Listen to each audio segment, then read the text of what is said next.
Barengan sama Ronald dan juga Melisa pagi ini di Sarapan Seru.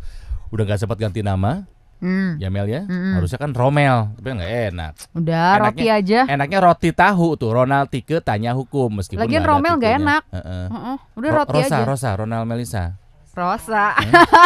Aku tegar. Kesannya gitu ya. Jadi hari ini ada teman-teman nih yang bisa ditanyain sama pendengar Jack FM kalau punya pertanyaan tentang hukum. Yes. Mumpung ada ahlinya. Ada Letizia Tobing. Hai Leti. Hai Nal. Halo, Leti ini dari Klinik Hukum Online. Iya. Betul ya? Iya. Legal editor. Oh, mampu gak lu, Mel? Enggak.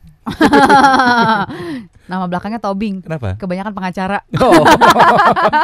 Dan juga ada dari Jentera Law School ada Miko Ginting. Hai. Halo, selamat pagi. Selamat pagi. Ada Tobing dan Ginting di sini. I know right, we're so safe.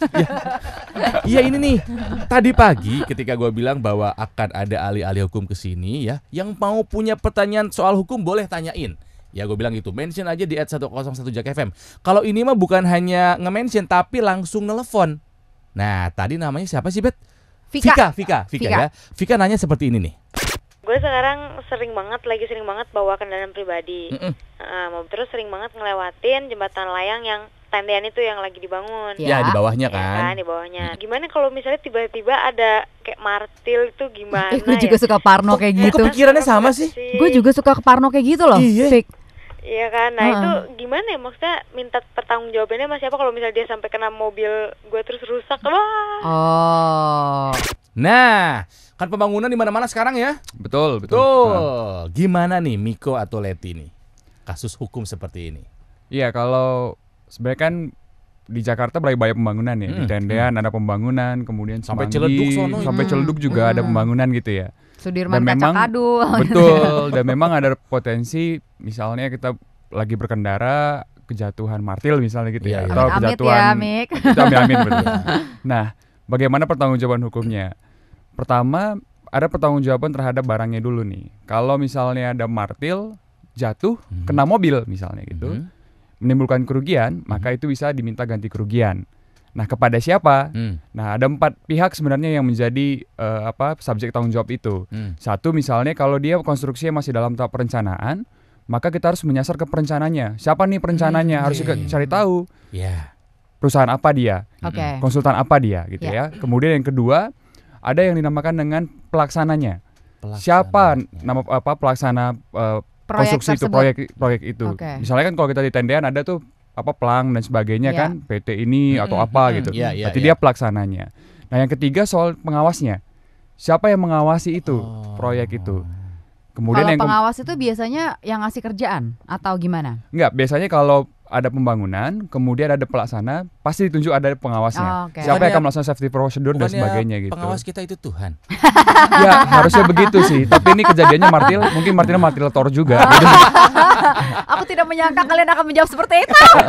Ya, makanya hukum dibawa asik aja ya. Bawa asik aja. Bawa kaku-kaku Aduh, begini. amit-amit ketibanan palu Thor. Terus Oke, pengawas ya. Oh, ya, juga. perencana, pelaksana, pengawas, Pengawas dan? sama pengguna. Pengguna itu adalah pemerintah. Pemerintah Pemerintah juga harus bertanggung jawab. Nah, itu untuk barangnya. Kalau misalnya martil jatuh kena mobil dan rusak misalnya gitu. Nah, tapi kalau martilnya jatuh nggak kena mobil, Tapi di samping mobil. Nah, hukum nggak menyediakan mekanismenya tuh untuk meminta ganti kalau kerugian. nggak kena nggak ada mekanisme hukumnya. Betul, harus menimbulkan kerugian. Nah, gimana kalau misalnya martilnya jatuh, kemudian kena mobil, kena ke kaca mobil, kemudian kena orang, Ih, luka misalnya gitu ya. Ini lebih amit-amit lagi nih. Nah, itu bisa dilaporkan ke kepolisian. Jadi tindak pidana.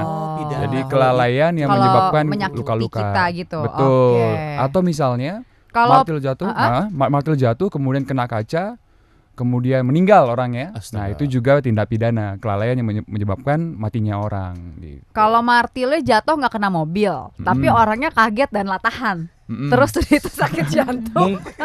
Mungkin saja sih itu terjadi. Ya udah nggak apa-apa. That's a Ya, I know. possibility. Tapi yang pasti harus ada hubungan sebab akibat ya. Jadi martilnya jatuh memang penyebab matinya orang atau penyebab lukanya orang itu karena martil jatuh.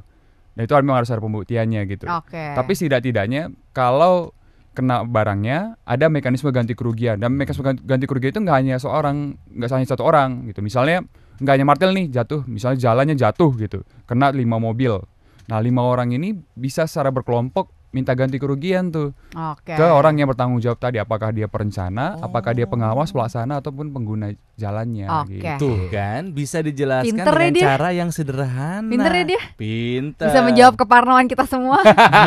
Jadi Atau nomor Parno. juga. Atau Parno juga.